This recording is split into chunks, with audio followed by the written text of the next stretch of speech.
After 40, your lower body starts to forget how to move. And these 5 exercises are the only ones you need to get it all back. We are starting with the deep squat hold, because it is the single most honest test of where your lower body actually stands right now. Here is something most people never think about. Every toddler on earth can drop into a perfect deep squat and sit there comfortably for minutes. Children in cultures where floor sitting is common do it all day long without a second thought. You used to do it too. But somewhere between childhood and now, you traded the floor for a chair. And your hips, ankles, and lower back slowly adapted to that seated position. They shortened where they should be long, they stiffened where they should be mobile. And now a simple squat feels like something your body was never built for. It was built for exactly this. You just stopped asking it to do it. Research on age-related mobility shows that challenging movement tasks start revealing decline as early as 40 to 50, even when basic walking speed still looks perfectly normal. The losses are hiding. This exercise finds them. Here's how you do it. Stand with your feet about shoulder width apart. Turn your toes out slightly. Slowly lower yourself down into the deepest squat position you can manage while keeping your heels flat on the ground. Let your hips drop as low as they will go. Keep your chest up as much as possible. Think of your hips as a rusty hinge. You are applying oil 1 second at a time until the door swings freely again. Hold for 20 to 30 seconds to start. If you cannot get down very far without falling backward, hold onto a door frame or a countertop. That is completely fine. That support lets your body find the position safely while your joints slowly regain the range they lost. If your heels lift off the ground, place a folded towel or a thin book under them. That reduces the ankle demand while still opening the hips. Once you can hold a deep squat for 60 seconds without support, try shifting your weight gently from side to side.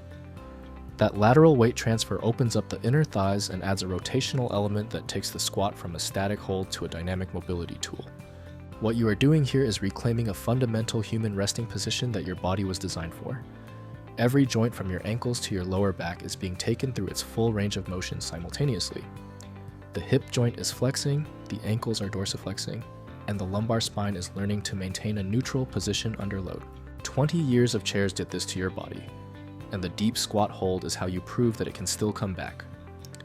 Now that you have tested and started opening your entire lower body at once, it is time to target the one muscle group that is quietly destroying your posture, your back, and your ability to stand up straight. Exercise number 2 is the half-kneeling hip flexor stretch. Every single hour you spend sitting, your hip flexors are in a shortened position. They adapt to that shortened length, they get tight. And when they get tight, they pull the front of your pelvis downward, tilting it forward. That forward tilt compresses your lower back. It pushes your belly forward, even if you have strong abs. It changes the way you walk. And it is happening right now to almost everyone who sits for more than 4 hours a day. Here is how you undo it. Kneel on your right knee with your left foot flat on the floor in front of you. Both knees should be at roughly 90 degrees. Keep your torso tall. Engage your core by gently bracing your abs as if someone were about to tap your stomach. Now shift your weight forward, driving your hips toward the front foot. You will feel a deep stretch along the front of your right hip and the top of your right thigh. Imagine your hip flexor is a rubber band that has been bunched up in a drawer for years. You are slowly, gently stretching it back to its original length. Hold for 30 to 60 seconds per side. If your back knee hurts on the floor, fold a towel or place a cushion underneath it. If the stretch feels too intense, do not push as far forward. Reduce the range and let your body adapt over days, not minutes. Once this feels easy, try raising both arms overhead while holding the stretch.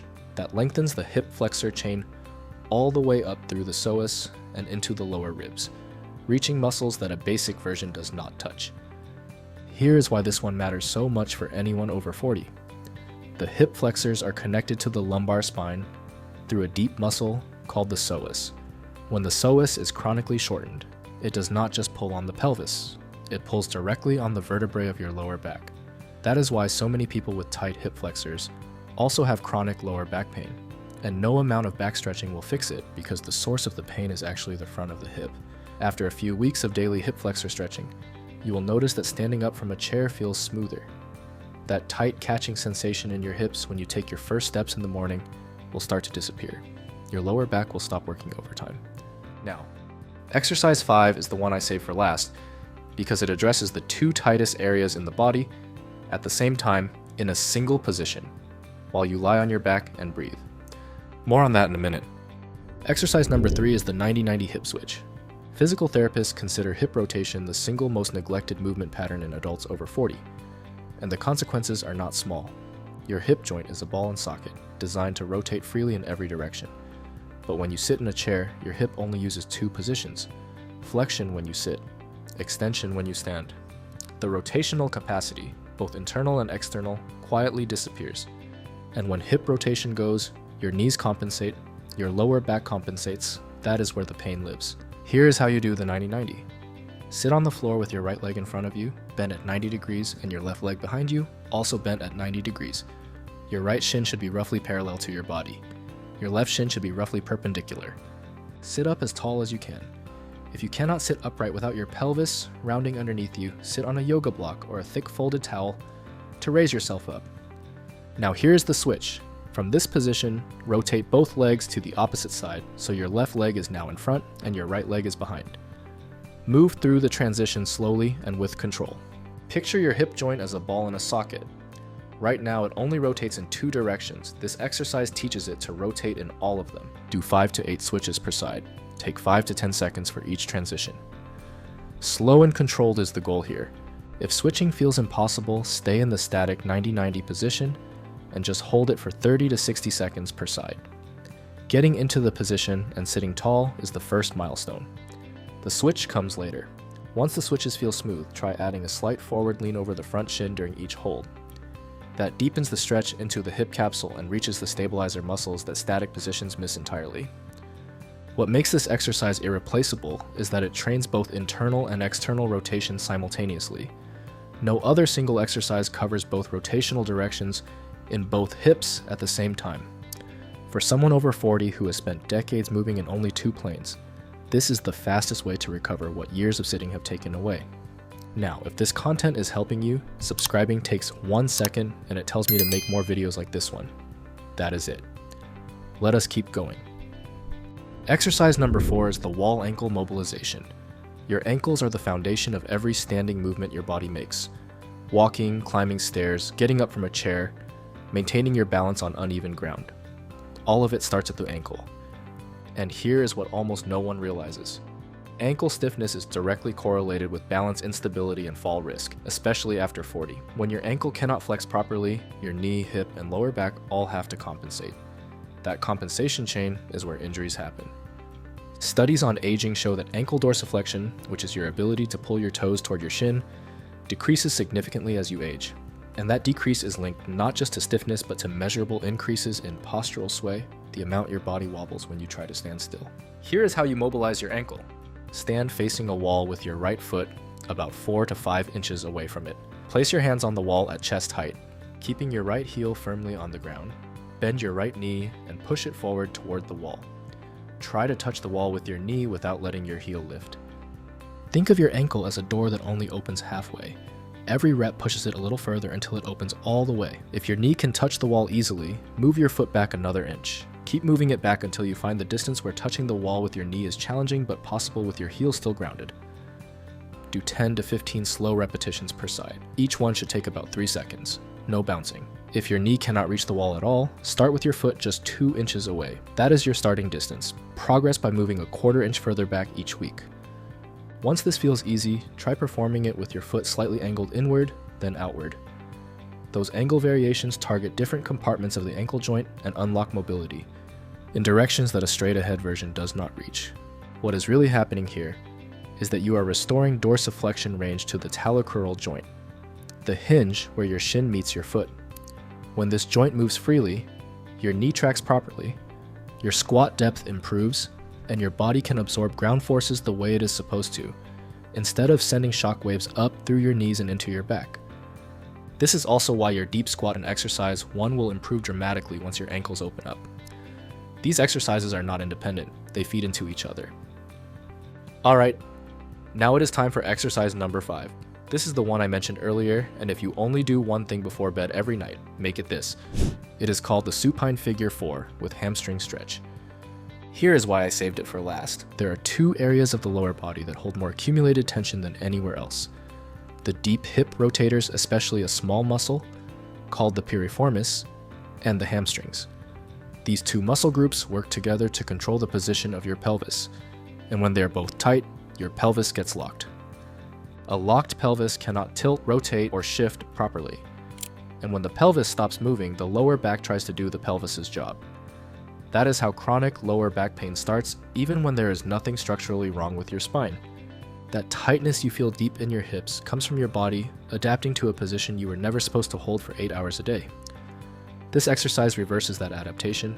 Lie on your back with both knees bent and your feet flat on the floor. Cross your right ankle over your left knee, creating a figure 4 shape with your legs.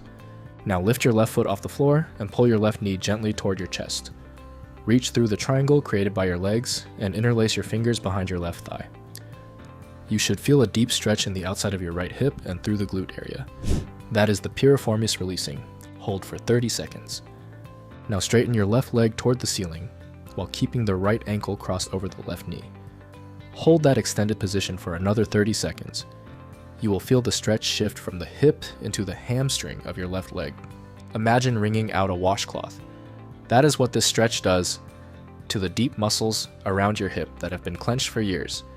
If you cannot reach behind your thigh, loop a towel or belt around your left thigh and hold both ends. If straightening the top leg feels impossible, just straighten it as far as you can. 20 degrees of straightening is still working. Once this feels comfortable, try slowly rocking the figure 4 side to side while holding the position.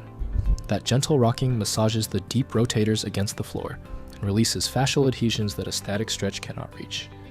This combination, piriformis, release into hamstring stretch, is the sequence that physical therapists use with patients who present with lower back pain and no clear structural cause. In many cases, the pain resolves entirely once these two muscle groups let go. Do this on both sides, 2 rounds per side. It takes about 4 minutes total. Now here is the full routine. I'm calling it the lower body reset.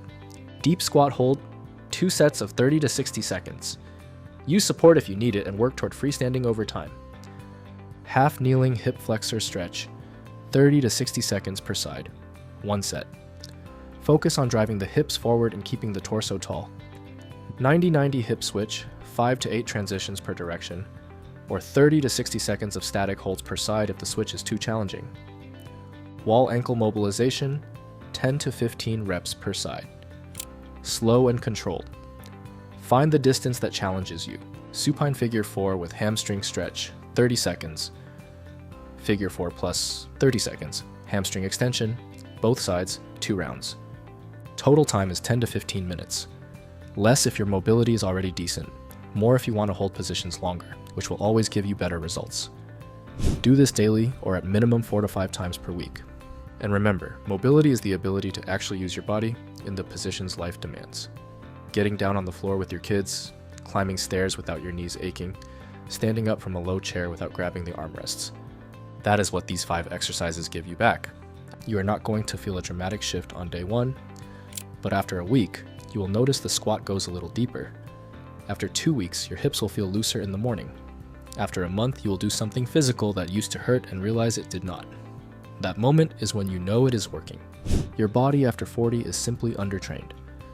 These 5 exercises are the training it has been waiting for. If someone you know has started moving more carefully, avoiding the stairs, or wincing when they stand up, send them this video. It might be the thing that reminds their body what it is still capable of.